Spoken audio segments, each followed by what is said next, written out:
dans la main pour bâtir ce beau pays, le Congo de nos aïeux. Kinzonzi, la palabre africaine. Ouais, dans le monde entier, partout, Nasi, Boyora, Kibino Moko, Kalate, Babi, Kinzonzi. Et tout ça, donc, on est allé, vision Moussous, vision Sika. Ma belle qui est trop, ma belle qui est trop. On a habité ce truc, Tikalaka, ma belle. Alors, il faut que Koutana, leader d'opinion, grand prêtre, Président, merci, mesdames et messieurs. Je pense toujours sur les Bakou Yakoutana Lelo. Comme d'habitude, pour la matérialité politique en Boganabiso. Il est vrai que Congolais n'ont pas besoin tous allez causer la maponami ou ils allaient bongo en 2023. Mais tout na mis allé que tout na mana baimboka partout na niveau ya RDC. Est-ce que tu reconnais na maponami na ba conditions où les Congolais allaient vivre na ngol lelo to boni.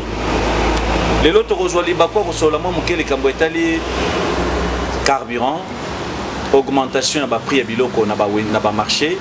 Congolais ne soyez bien été le sac à ciment est longué de 13 000 à 26 000, 27 000. Congolais ne soyez bien été le transport pour l'ongwa victoire au comata quartier 1 côté à Tchango na ba moto est commis 5 000 francs.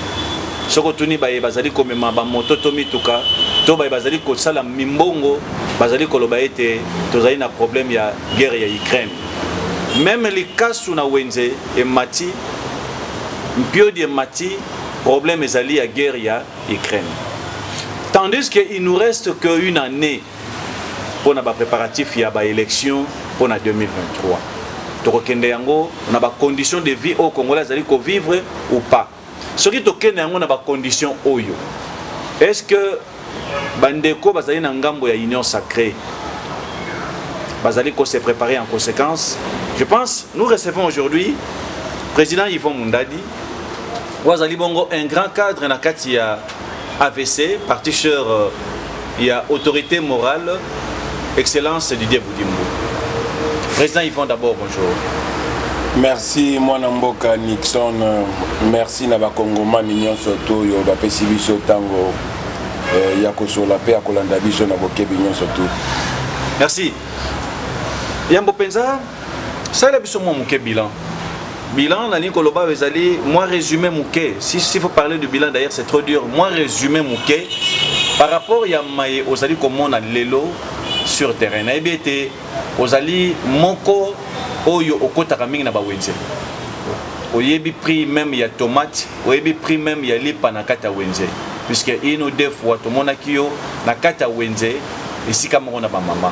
Qu'est-ce qui a fait que l'augmentation de l'eau salé maman casse à niveau Yakipi la Kinshasa? Merci mingi moi Namboka Nixon, je crois ezaka kalobi ngamoko na kindeki na wenzo eza na kingasanya suka o babenga ka wenza indu na kota ki pona kosola na ba mama na kota ki na ba pavillon presque nyonso tout na yeko bima nazalaki na sentiment moko ya mawa mingi pona komona ete biloko nyonso tout na zando esili komata na eloko ko matate et si komata talo. Je me suis posé mille et une questions et pour l'année ne flambé il y a pas pris union surtout ça dit qu'à rapport à ma cambo Ukraine na Russie non certes guerre à Ukraine na RSS ces amis pour la déchi ministre de l'économie to ezali eloko moko ezali bandeko yo balongwa nde mutu bazo sala biso yango to biso moko na kata union sacrée musala tozo sala yango malamu mingi te eza mituna pe biyano o tozo pesa lokola nga pe naza kongomani o nazo vivre na ngomba Kinshasa na moni nga moko na miso na ngai pe na sengi gouvernement bo sala quelque chose. Vous devez savoir il y a certaines choses comme la comme Ranakati et gouvernement union sacrée o epesa ka batu facilité ya ko banda ko sala ba critique sur programme na biso ya gouvernement ya ba warrior. Donc bilan ils allaient sur le marché sur Makambo Bele, ils ont un peu catastrophique, ils ont madame Mingité. Nous devons faire quelque chose. L'État a imposé système Mokoboye sur le marché de façon que Babylone a première nécessité et Mekanako Kita pour Congolais à vivre Madame Mboka Nixon. Merci. Sur le plan culturel ici à RDC, jusque-là, ça ne marche pas avec le gouvernement à Samalokonde. Et sur le plan sportif, Congolais a sa tchèque espoir, Makassi, qui est toujours mondial. Et nous avons remarqué que ça ne tient pas jusqu'aujourd'hui. Donc, Congolais a toujours dessus. Donc, même dans Maïmatali, Biloko Yakolia, tout le monde était Makambozali Kotambola, Malamu, Benza, Mingi Mingite, sur le plan économique. Donc, dans Maïmatali transport, trop de tracasseries. Congolais n'y ont soit d'aller causer la moutou canaré à ce moment où l'engé caniba tracasseries et zamakasi.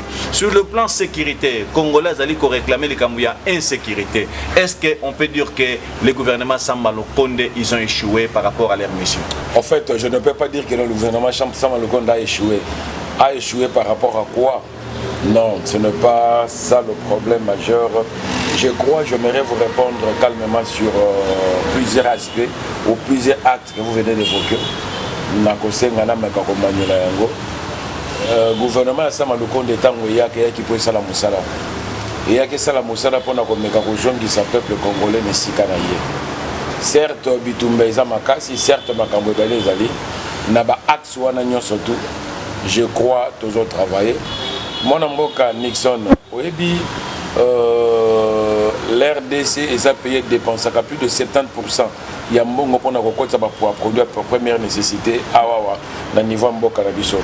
Voilà la raison pour laquelle ce matin, nous avons proposé une proposition bien. On a pas dépenser 80 milliards, 80 millions. Il y a Libanda, alors que les bateaux de pêche ont 8 millions à Pamba. Nous devons commencer par l'eau dans Namboka Rabiso. Tout ça là. Projet Moko, il y a élaboration, il y a agriculture, tout ça, moyen, vous devez savoir mon amboka, ce qu'on a expérience sociale. Au moins, il attend à mon amboka Nixon, tout ça qui na Dokolo, tout ça qui na Fonchi, tout ça qui na Bemba Saolona, tout ça qui na Chabert, tu n'as pas comme belé dans la Katamboka, sans citer Bamusu, la cause de la Nabosani. Au moni, tu m'as dit qu'il y a le Swabumba et Zalakao. Ma foot est Zalakao. Surtout qu'il y a un aspect, il y a aucun Rolia, ma Desu, Kolia, ma Tungulu, donc il y a des gens qui Congo. Mais surtout, du point de vue côté à Bapom, côté à Bilo comme Susu, tu as un Goma. Surtout, il y a un Mbisi, tu as vu côté de Manok. Surtout, il y a un diamant, tu as un Mbujima. Surtout, il y a un cuivre, tu as un Lubumbashi. Les loyaux, Bakombo Nyon, surtout, il y a un gouvernement, Evanda Kimia. Bakomona surtout ebunga au détriment ya bapaya bapaya lelo bayaka pour na bénéfice bayaka pour pas détruire o ezali économie ya mboka na biso. Certes nazo senga na gouvernement ya mboka na biso, le gouvernement Samalokonde, président de la République o meka moi ko sala mosala na ba opérateur économique ya mboka na biso o bimisa moi misolo o pesa entrepreneur o ezali ya bana mboka o ba ko travailler pour na bana mboka ba ko sala mosala pour na bana mboka o komona makambo ebele eko changer et il faut to bana ko cibler certaines provinces oyo to ko kota déjà de façon te moloni et dans la nini ko bongisa banzela lo lenge nini soki biloko to loni e bana kozonga na Kinshasa et ko sala moi malamu mingi sur le plan sécuritaire na ebi te mona mboka Félix Antoine Tshisekedi Tshilombo ba zo bundisa mingi pona mando apeka ko réussir te et je sais que oloba qui était yo ko la terre dans la kimia sango kosi sabitumba oyo bazo mo bande ko na biso. Hier j'ai suivi Bombo et Betamaki Nagoma comment Batou Bakoufaki, mon président, les garants de la nation, chef de l'État. Je sais qu'on est capable de l'eau, il y a coupé sa coup de pouce, na armée ya mboka na biso, bon ça la mosala. Certes, quand on a mis avant d'aller ici quand on a les émissions, je viens de vivre un scandale moko, je ne sais pas d'accord parce que le scandale est un peu récurrent, mais on a eu vivre ici, il y a des konabiso, il y a des policiers, le lengeni barossa la mosala. En pleine journée, na moi na kata boulevard. Baye ko interpeller mutu ka mpe bakabazo ngaba kangaye en plein boulevard Nakata Makadam et ça a créé énormément l'embouteillage. Abazo sala ndengwana au vie et de tout le monde bazana ba sanctionné. Voire même un militaire ou bien un policier soka lingia kanga mutuka. a interpellé bango et ça la méthode pe na façon na ndenga brutalité na ngwanate na ndenga méthode bazo sala ngo musalate. Ce sont des choses au lelo yo il faut tout élément to meka ko silisa ngo po kimi ko tanaka mboka. Je crois na ba axe nyonso to na chef de l'état au travailler pour être kimia ezonga na mboka peuple congolais alia à la sécuriser l'otili qui est là mayebima lelo na ikoloba ete bandoko bazo critiquer na likambo etali ya carburant mais ngala lingi na yebisa bango boye likambo carburant ezaka kapona mboka na biso RDCT flambe pe ya bapui ezaka kapona mboka na biso RDCT ce sont que les gens mal intentionnés bazo mona kata mboka na biso et ala mboka muswa ba paya je peux citer le quoi de la France le quoi de Belgique le ba pays mosusu lelo bazo ke no pesa mitindo ya motsoko tina station ba limiter na nombre ya ba litres oya ko somba donc ce n'est pas seulement chez nous flambé à bas prix pesaka pas na biso te même ti na mboka bapaya ba prix et mati mais ya biso nous sentons quand même la pauvreté pour que nous frapper petit à petit peuple congolais alors que ba vota ki biso ba vota ki bino de façon que obimisa bango na kata tout o batikala kinango c'est comme si ba peuple congolais bazoloba biso mto za rapembe na bango lokwa biso te ko enfoncer bango biso na kata tout wana nous devons faire tout possible de façon que to relever peut-être aussi par les boulons pour le peuple congolais à ce moment dans Mboka Nixon. Merci. Est-ce que vous ne sentez pas que si ça continue ici, ça peut avoir aussi des inconvénients par rapport aux élections en 2023 pour les comptes de l'Union sacrée?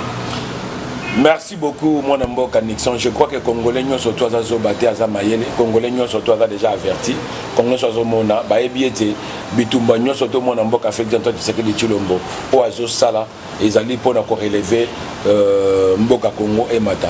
Je sais que la volonté, il y a un moment aussi fierté, mais la volonté est de l'accompagner aussi avec des actes.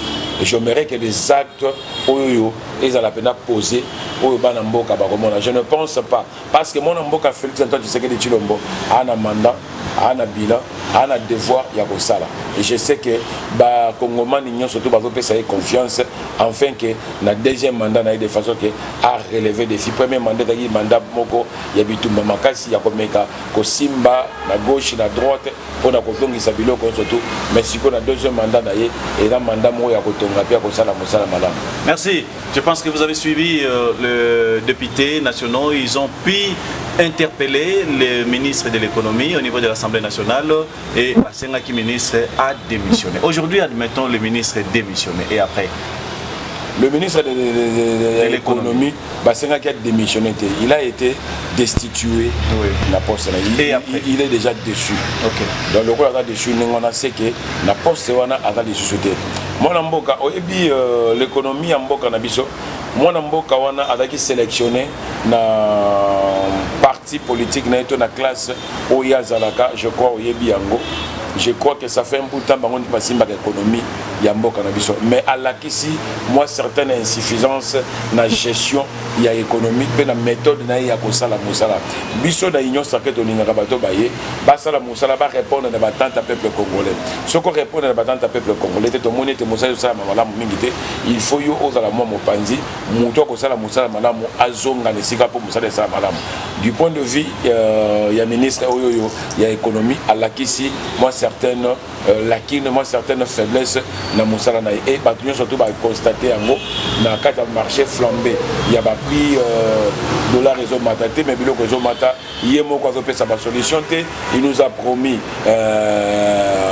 sur les 30 tonnes sur les 20 tonnes il y a des produits surgelés chinchard tout le monde on a pas conteneur et quoi qui dans donc tout ça est constitué bloc moko oyo ba député au roi bango ba votaka peut pas proposer à la loi ba moni était musa ça les amala mo mingité to côté lié les loyo fatika et bonga wana ba pesa moto ya ko relever économie ya mboka na biso donc ça problème mon côté le roi l'accident a insuffisance ta ya moi musa les amala mala mingité ce n'est que normal le moto musa zali o ya ko sala musa on a peut à relever défi et sika oyi a ko kité pesika ya tikeli yango aujourd'hui vous avez échec que pour la union sacrée mais ça juste pour la qui ça na peuple congolais union sacrée ya qui pour la sala musala pour la peuple congolais alia pas mais la pas comme kimia. Ok, aujourd'hui vous les politiciens, vous parlez de l'incompétence seulement du ministre de l'économie, tandis que nous avons des failles dans le ministère moi et belé, surtout que par exemple dans le ministère il y a sport. Tauti kolanda awa ba catcher bazali kolela également edingo ya uté koloba yango dernièrement bazali kolela nangam na bango soutien pe bamonaka vraiment apport ya ministre ya sport. Nangam ya football n'en parlons pas, comment Congolais azali dessus les jours au jour à ce qui concerne les sports ainsi de suite. Surtout que nangam ya transport. Non mais toke na ngamba transport. Toke na ngambu na ya sport mwana mboka Nixon. Oyebi ke bango bazaba ba edingo il faut ba yoka impeso. Edingo a passé à la télé ce qui a appelé démocrate, ça appelé congolais. Il a passé à la télé pour nous déjà comme meka ko ebisa batu ete RDC a ko lekate po bazana nyongo na eso kinini. Le ministre o wana bozolo ba wana abenga kié asola kinaye, je crois qu'il est en enveloppe pour pesa kié. Mais le part est quitté. Mais mon amboka Nixon. Enveloppe en c'est une corruption ou quoi? On a corrompu et dingwe pour le compte du pays. Ça corruption taloba qui était mboka na nyongo na ye. Ba bi bo lokata na nyongo ni za ya nini ba tu poser qui question. Surtout na nyongo na auto futa yango. Donc nazongi sikoyo d'un point de vue ya makambo ya football. Mon amboka Nixon. Congolais poni nazali boy. Équipe nationale esali musala moko ya makasi. Équipe nationale longoli RDC Sony. Équipe nationale Matisi Biso. Parce que l'équipe au coup tout autre qui est bien organisé, comment qui attend la barrière, barrage comme il a barrage au premier match pour petit pour la quitter. Tout le temps que le combo l'équipe au coup tout, au bac la coupe du monde au bazar, le bazalité. Mais bien au petit quand même barrage pe bolongo na barrage. Bo bete la bango maboko. C'est que basali musala moko makasi. L'équipe musala longo na premier tour. O ya RDC longo na premier tour. Vous voulez que le ministre Sala Musala ndengeni, il a bien travaillé, il n'est pas un incompétent, il travaille très bien. Ce monsieur est dynamique à son pays et après le ministère il y a sport. Et ça problème il y a FECOFA. La FECOFA ne pèse pas. Dis-moi quel est le procès Ninyango Oyo biso FECOFA toujours en gros à travers le pays muso biso toto. Là il faut faire quoi? Malembe. Est-ce que FECOFA a dans siège, a dans site officiel, il y a Facebook, il y a YouTube au Hollande. Est-ce que FECOFA a dans le terrain homologué oyo équipe nationale comme on a vendre et ils ont bêta et ça l'entraînement qu'on a il y a un huis clos. Est-ce que FECOFA a dans le bureau moko ou penez aller que pas traiter banque moko non et ça problème avec gouvernement parce que la FECOFA c'est là la FECOFA a été gérée par une personne ou on conseille la poche naie pendant des années la personne en question boyebié c'est un monsieur ou bazala qui n'a régime ou la FECOFA comme ONG c'est dirigé toujours par le ministère de sport non? En fait, ils sont gérés par les ministres des Sports. Ça montre la suffisance que nous avons qui est-ce que vous devez savoir être ministre des Sports à la droite, il y a Coco Tsamaboko, il y a la même mise, n'a pas de dirigeante, il y a FECOFA. Pourquoi? Non, à Coco Tamakamwana. FECOFA est apolitique. On se comprend. La FECOFA est apolitique. Même ministre a le droit de la présidence FECOFA. Tu as compris ça, injonction. Tu es ministre des Sports. Donc, comment nous sommes apprendre non. FECOFA, il y a Makamouya CAF, il y a Makamouya FIFA. Donc, FECOFA, Makabodango, ils ont géré la FIFA et la CAF. Ils ont le gouvernement Bokanabiso. Mais le gouvernement Bokanabiso doit travailler en collaboration na FECOFA pour la Makamouya Malamu, il y a FECOFA et Mata. Nous devons premièrement que le chef de l'État fasse impulsion na FECOFA et la reconstruire. Les dirigeants bazalelo ba longwa wala parce que les dirigeants moko il y a ba conflit et belé. Ba senga na ba service compétente oyoyo ba ko sala moi réforme na FECOFA makambo ko makambo. Dans ce qui concerne Makamouya sport il y a ba catcher bango moko il faut pas qu'on manano. Donc si je comprends, il y a un problème d'organisation. Il y a un problème d'organisation. Il y a un problème sérieux d'organisation. Et ça, madame Mingité. Quand les gens vivent seulement de l'argent, mais sport, t'es là. Vous devez commencer une chose. Vous voulez aller au mondial. Vous devez commencer à la base. Vous commencez à la base. Et non, que la mondial, bon à la bureau te bon à site mon côté bon à l'oka malonga te vous avisez seulement mondial pas jouer merci mingi bravo bon beti ba les malamu je vous encourage et je sais que tant vous sont ngawa pour Dakar éliminatoire à Cannes pour ça Moussa Malam je ne peux pas passer nasengi excuse nasengi pardon boyoka mawa mwana mboka Cédric Bakambu et je sais kota la kamingi yoka mawa kolanda le vieux ou a critiqué bino na télévision te soka le bina bino que no bino boa sérieuxité ngape na kozong c'est que pas ça sérieuxté on a ajo ya zanango à cause de la carte reporter te ajo ya zanango fatigue la ba jeune ba ye lobby ba na kosala ba reportage et no ya kofinga ba joueur ba esco c'est que soka bimisi mo ndongona il faut que banda nous pas na yemoko banda ti le qu'est-ce qu'il a apporté moi je vous dis tale lo kwa sala na télévision chef de l'état total à match il y a bandi ko lo ba azo pesa biso exemple il y a Moïse Katumbi na Mazembe donc c'est un fanatique il y a Moïse Katumbi na Mazembe sur la télévision lui cite c'est pas le nom des gens il y a pas raison pour tout il y a pas de belé mais à ce qui concerne ma sport aye bien ngote yemoko ndé il faut longo sika na gouvernement mboka na biso ministre sport faut bosser na ce monsieur là azala un peu passionné pour ya ko sala musala tu as un peu pension na ye ba jeune musuba bi mesika wana il ne peut pas traiter ba joueur oyo ba mouyer mayo na bango ba yaka na mboka ba yaka po na mbongo te $40,000 ezani nango pa papa Bakambu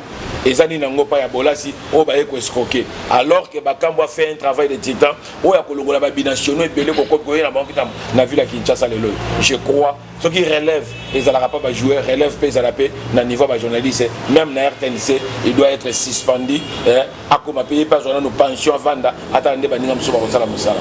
Merci beaucoup. Tokena ngambo ya ministère et transport, je pense que vous êtes au courant de tout ce qui se passe. Je sais que vous êtes l'homme du terrain. À tout moment, vous avez un terrain ensemble avec la population. Aujourd'hui, on a le tracasserie et zali na barre de bus et en ville à Kinshasa partout. Si vous allez surtout du côté de la Tchango, on a été dans le marché de la liberté. Tracasserie moko impossible. Est-ce que peut-on dire qu'il y a aussi de l'incompétence de l'autre côté? Bien sûr que oui. On a un ministre de transport provincial, comme on est dans la Mbokoso. Mais ministre de transport provincial Mbokoso, je crois que c'est un homme du terrain.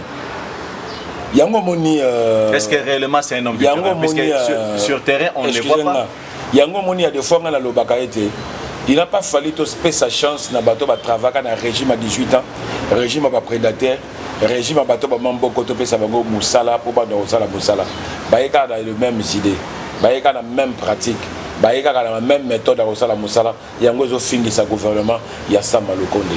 Si au moins ce monsieur, c'est un homme du terrain, il faut ça la Moussala Madame. Balargué, il y a service, il y a transport. Au moment où bilongi na bateau wana na soko taliango c'est comme si bateau soki ba wuti wapi yango bazo effrayer voir même na ba passager na kata mituka méthode na bango ko sala mosala eza méthode moko tracasserie méthode na bango ya ko procéder eza méthode moko tracasserie lelo to senga na commandant de la ville mon commandant Silvano Kasongo il faut na nzela otala lolenge ni ba policier na ba roulage botie na nzela ba sala mosala parce que ba pratique ya bango wana ça ne change pas ils ont changé ils ont pratiqué qu'on menacé pour chercher quelque chose. C'est famille surtout la population, il y a RDC. Basengeli va vivre un spectacle à Nengona. Basengeli va vivre dans Mboka na bango lokwa baza ba payati. Même bande ko na biso ya bawewa, ba cause la pratique à mabele loyo. Bazo comme un esprit on a vis-à-vis ya bande ko na biso botie na nzela, o bazo basenga ka documenter, mais mon ba ke na ko tracasser pe que no sala musala ya mala mingité. Nous devons commencer par le ministre ya transport provincial. Hier, à Moutoumou Faza l'a fait destituer et comme on tapait du colon ministre de transport, on a besoin de Chériban qui est tuer l'homme du terrain. Il faut mettre à moi coup de pouce, na balaba la paix, na niveau de transport, Makambo et Zongamala Monambo Connexion. Merci beaucoup. Je pense que nous tendons déjà vers les élections en 2023. Il nous reste juste une année et quelques mois. Je pense que les Congolais en ont besoin à vivre quand même. Moi, vivre moi malam pour épée ça peut pouvoir surtout dans Gamouya union sacrée puisque il y aura un mot à dire à la population par rapport au travail abattu et surtout par rapport aux réalités aussi de ce qui se passe sur terrain. Aujourd'hui, vous êtes de l'AVC. Qu'est-ce que les Congolais peuvent attendre de l'AVC, surtout pour la Mikozo Roya? AVC, Azamoko ya parti azo placé des jalons naïe. AVC, le lengue tobenga autre vision du Congo. AVC a un modèle pe méthode de monsieur azomona Congo ya lobby. AVC azela na 2023 AVC a na posa a raflé ba siège belé, c'est qu'à ça la député belé pour ba changer méthode de façon ni ya la mosala.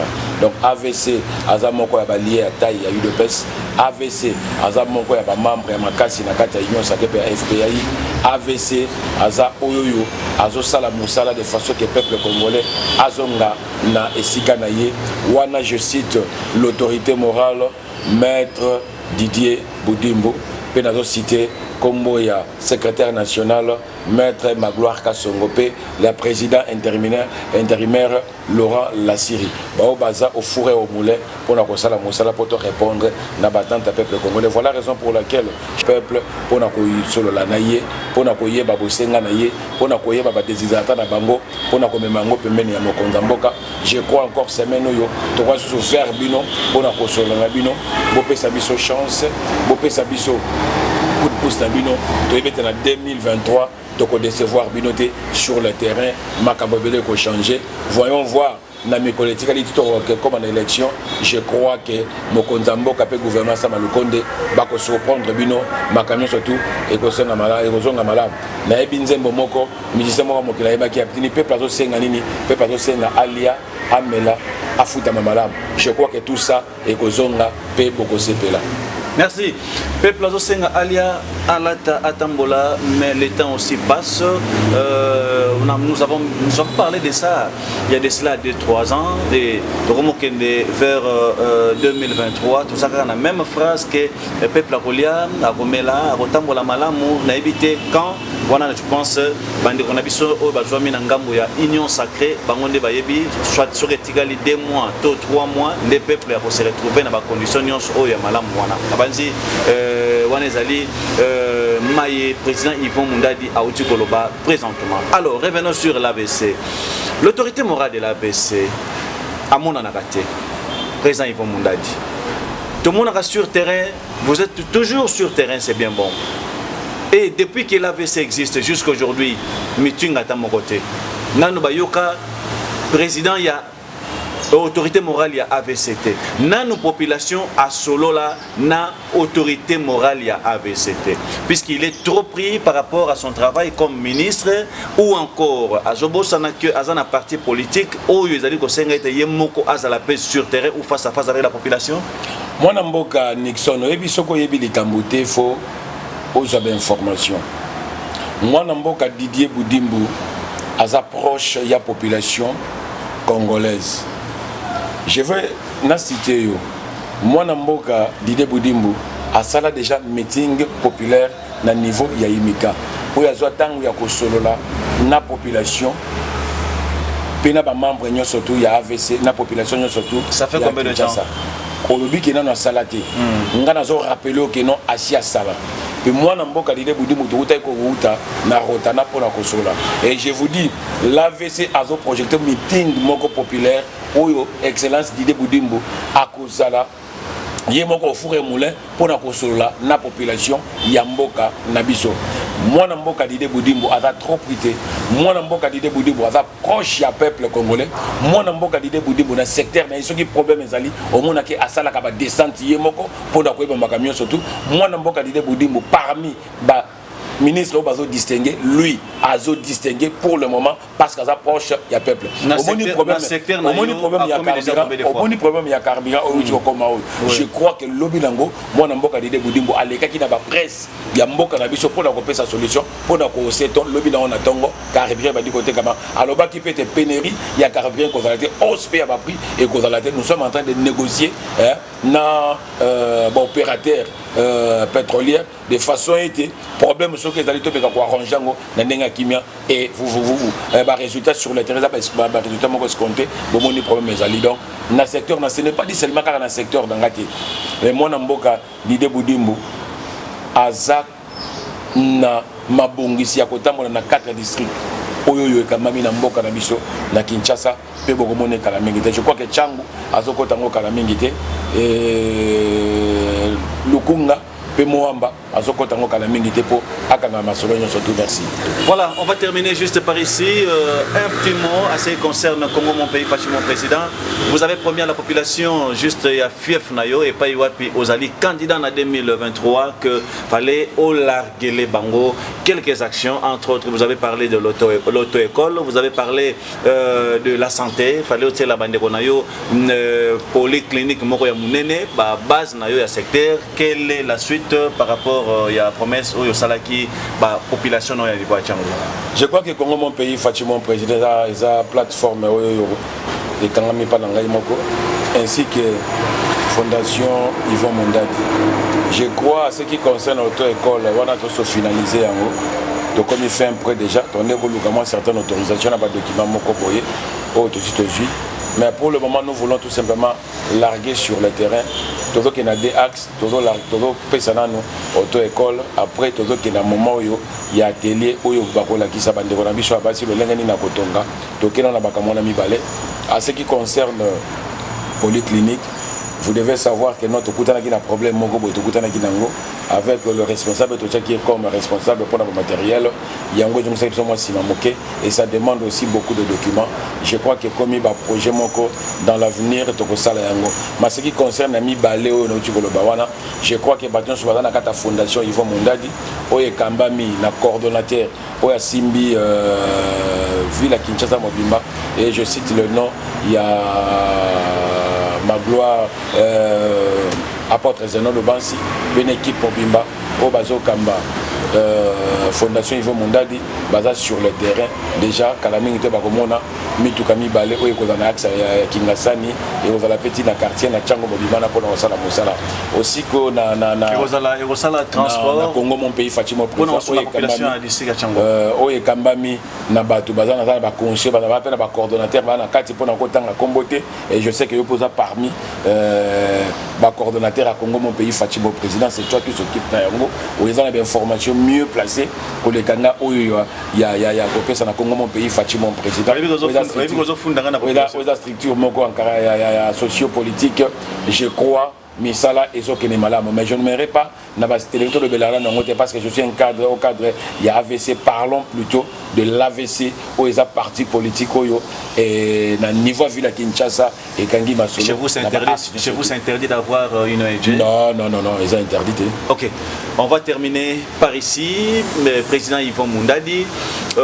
Question à Souka, et la question à curiosité. Au leki na ba etando ike utima kelele mingi sur ba problème bana Kimbantseke. Également ba problème où ezwami na entrée to na nzela otobengi ya mikondo. Matali kolokuna olobeli yango mingi. Mais Kimbantseke a aujourd'hui un ou deux ministres. Besoin d'une opportunité à kokutana na bango te po bomeka kosolola likolo ya ba problème où ezwami na niveau ya Kimbantseke, y compris quelques députés ou Yobazali ba élu ya milliers wana. En fait, mon amboka Nixon en tant que leader d'opinion. Le lengenga na leka na betando ike nyon surtout. Kolobela pour la district na biso ya Tchango. Il a fallu bango basa l'approche ba ya to kutana bango. Mais bango c'est comme si problème on équipe par bango te bango bazo zela avant l'élection ba ya ko sala campagne na bango. Mais ba ko sala campagne na nzela nini na méthode nini na lolenge nini et loko bango bazo ignorer loko la basi bazo ba voix na bango bakina na bango na moni monka ucho kene na kota mapela ba ucho ba mema banga parce que lo baki ete ya we ko za ba voix na ye ata kota kenge oso mona c'est ça c'est que bazo ignorer mais ngana za molobeli na bango je crois nazo bomba ya sous secrétaire ngana bino to ucho kitali susu da bolenge pona kota lo lenge nini misala ekangami oyoyo tozo lobela tozo interpeller gouverneur à ville à Kinshasa était Moussalo bandaki na bolenge faut sila nzela na faut zonga propre et ça la image a bien ya mboka na biso entrée ya mikondo wana tala nzela nenge buka de comment créer ba embouteillage ya makasi et ça pour nzela za malamu mingi te entrée ya hindu na wenzo eza na kingaza suka na hindu lelo comme sika moko embouteillage comme tous les deux tronçons embouteillage ya makasi ça pour mabulo salami wana eleki entrée ya Kimbantseke na hôpital ya Kimbangiste entrée wana il faut misale salama et salama penzela ya sekomaf côté bozo sala musala bosuki kaka tina ndunga ndunga eza mosala malamu mingi te misala wana il faut continuer et les cas potina c'est comme afuna eza so bosuki na ndunga ndunga c'est que mosala malonga bosali ezate donc nzela wana nakata projet ya tilejo nakata projet ya territoire na biso ya Congo centre eza nakati wana bosala misala wana pe na zoloba nzela ya Kinshasa na suka kokota na sima ya commune ya Kimbantseke kuna kutu nzela ezalaka te potopoto na potopoto bato batambola na makolo balati basachet na makolo bazoki matina makadam en plein centre ville eza eloko ya malamu mingi te donc mwana mboka Gentini Ngobila na babourgmestre otya na masina bourgmestre ya Kimbantseke basala mosala lolenge oyo batikelaki bango molelo lolenge oyo bapesaki bango mosala kosala eza te bazala bato bavanda na kata bureau lobi ntango bakokende to rendre biso compte ya misala oyo basalaki donc Kingasani mobimba masina njili mikondo partout totelema ete district na biso ya Tchangu ebonga. Merci. C'est ici que s'achève cette émission. Nous disons merci au président Yvon Mundadi, l'homme du terrain, l'homme du peuple. Je ne sais pas si je peux l'appeler aujourd'hui béton aussi, puisqu'il est en train aussi de bétonner du côté de la Tchangu. Coup de chapeau au président Yvon Mundadi. Pourquoi? Puisque à ce Singa plus ne moko. Il est de l'union sacrée, mais quand il sent qu'il y a quelque chose qui ne va pas par rapport à sa population, il est dit ouvertement que il a interpellé même le gouvernement. Deuxièmement, les problèmes de tracasserie, à ce qui concerne le ministre des Transports. Et ça, ça passe. Le lengekani bazo déranger les chauffeurs, ba mituka, ba na ya moto, surtout dans le marché de la liberté. Vous allez trouver plus de 10 roulages juste dans sur des moutons et à marché de la liberté qui ne font absolument rien. Et d'ailleurs, pour créer les sous-embouteillages, Makassi et Sikawana, ça fait très mal.